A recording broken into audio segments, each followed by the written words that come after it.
música carnavalesca. Você pensa que cachaça é água, aí o brasileiro diz, não, cachaça não é água, não. Teve outra brasileira que o Papa brincou com ela, o Papa argentino, né, brincou com ela, disse assim, Maradona ou Pelé? Ela disse, Pelé, claro, mas se eu estivesse na frente do Papa eu tinha dito, é Maradona. O que você quer que eu diga? É o Maradona? Pois vai ser Maradona. Mas tinha uma simplicidade gigantesca esse Papa. Acho que fez a diferença. O próximo Papa, inclusive, pode ser um brasileiro. O próximo Papa pode ser um brasileiro. E o conclave, a gente vai entender quais serão os próximos passos depois da morte do Papa Francisco. E como será a eleição desse novo líder da Igreja Católica. Vamos aguardar aquela fumaça branca e a frase partindo do Vaticano. Habemos Papa. Solange Souza. A Igreja Católica vai escolher um novo Papa nas próximas semanas. A seleção é feita por meio do conclave.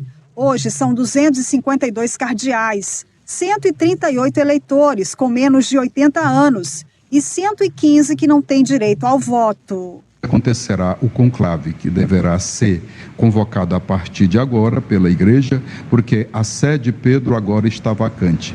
Mas tem o cardeal decano, chamado Camerlengo, que é o cardeal Kevin, ele é que dá as orientações para a igreja nesse momento, até que tenhamos o conclave e depois a eleição do novo Papa, com a graça de Deus. A eleição do Papa é realizada de acordo com a Constituição Apostólica de 1996. Na prática, é uma espécie de retiro sagrado, onde os cardeais eleitores se reúnem para discutir e escolher o novo nome. Na parte da manhã e na parte da tarde, são feitas orações e celebrações das sagradas funções ou preces. Em seguida, começa o processo de eleição. Podem votar e ser votados todos os cardeais com menos de 80 anos. Os cardeais eleitores são obrigados a participar do conclave e são convocados pelo cardeal mais velho, o chamado decano. São feitas 2 eleições por dia e é eleito o cardeal que, numa dessas votações, obtiver 2/3 dos votos. A votação é secreta e cada cardeal coloca em uma cédula o nome em quem deseja votar. Se algum deles for escolhido com 2/3 de votos, estará eleito e, aceitando o cargo, é queimada uma fumaça branca no incinerador da Capela Sistina. E muita gente, eu falei agora do Maradona, que ele fez aí uma brincadeira com a brasileira, perguntando se ela preferia Maradona ou preferia o Rei Pelé. Ele, pouca gente sabe, era um apaixonado pelo futebol, inclusive chegou a jogar futebol, o Papa Francisco, né? E era um esportista dos bons, o Papa Francisco. E mais do que esse primeiro Papa latino-americano, Francisco foi um líder que marcou a história da igreja com atitudes que romperam protocolos e aproximaram o Vaticano dos seus fiéis. Vamos ver.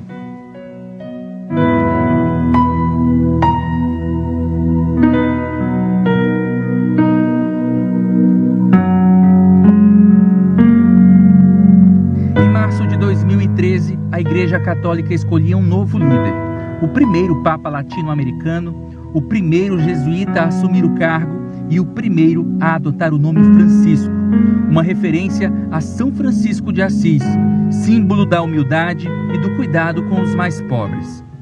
Um cammino di fratellanza, di amore, di fiducia fra noi.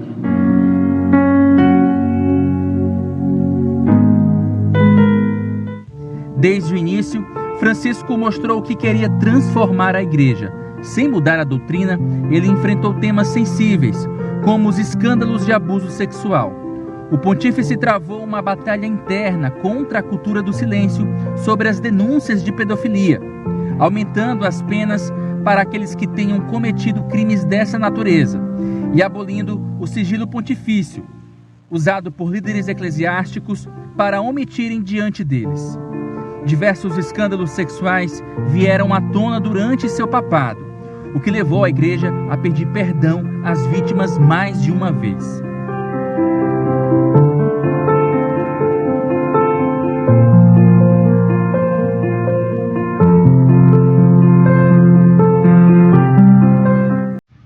Uma de suas principais marcas foi a criação de novas normas para a reestruturação das finanças da Santa Fé, endurecendo o controle sobre o Banco do Vaticano.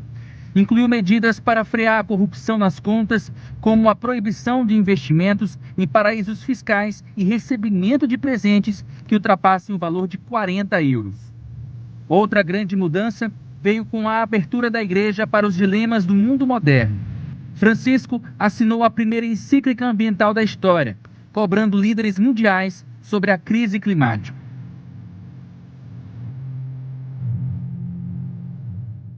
Ele também promoveu uma igreja mais diversa, trazendo cardeais de diferentes partes do mundo.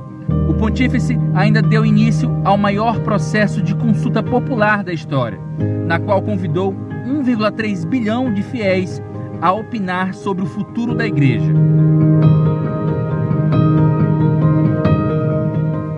O Papa viajou o mundo e esteve no Brasil em 2013.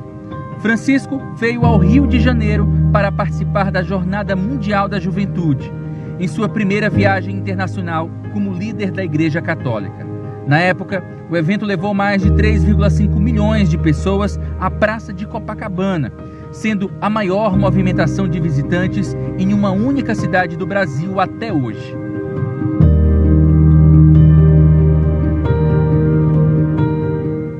Progressista, Francisco promoveu avanços importantes para uma maior participação feminina na instituição. Ao longo do pontificado, o número de mulheres trabalhando para o Papa aumentou. Em 2021, o pontífice alterou o Código de Direito Canônico para permitir que elas pudessem ler textos e distribuir a comunhão na missa, formalizando o que na prática já acontecia em algumas igrejas. Apesar das mudanças, algumas questões continuaram delicadas. O Papa já fez declarações conflitantes sobre os direitos da população LGBT, causando reações diversas dentro da igreja. Apesar de reafirmar a opinião de que a união de pessoas do mesmo sexo é pecado, ele mostrou uma postura menos conservadora, colocando-se a favor da união civil LGBT e contra a criminalização da homossexualidade. E a boa vontade, mas quem sou eu para giudicá-la? Em várias ocasiões, o pontífice teceu duras críticas ao sistema capitalista, chegando a condená-lo na encíclica Fratelli Tutti em 2020, assinada no túmulo de São Francisco de Assis. Francisco também foi um papa diplomático e foi ativo em momentos importantes. Em 2014, quando Raul Castro e Barack Obama anunciaram o retorno das relações entre Cuba e os Estados Unidos, paralisadas desde 1961, ambos agradeceram a mediação do Papa. Recentemente, buscou um caminho parecido com a guerra na Ucrânia, embora seus apelos de paz ainda não tenham surtido efeito. Todas essas ações colocam Francisco como um dos papas mais inovadores da história recente, mas também um dos mais criticados por setores tradicionais da igreja.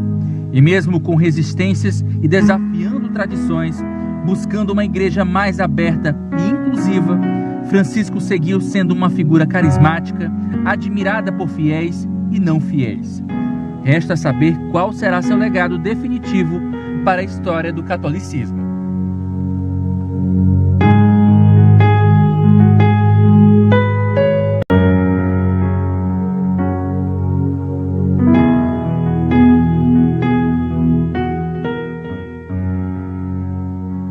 Esse Papa era diferente, né? Tem uma autobiografia dele, que é Vida, Minha História através da História, onde ele relata que já teve namorada. Você vê como o Papa ele é completamente diferente de todos os que a gente já conheceu, inclusive diferente de muitos padres, não só os papas, diferente dos papas, diferente dos padres.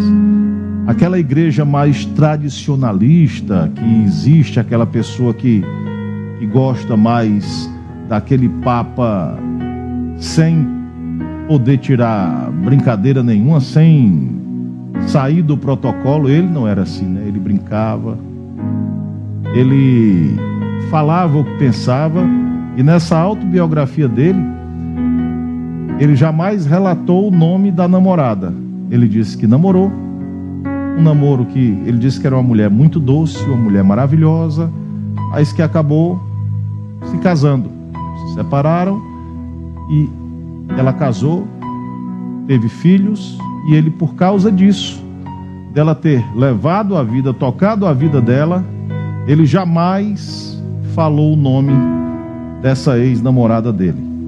E em seguida, depois do namoro, ele entrou para a igreja e se transformou, creio que no Papa mais popular de todos os tempos e mais querido.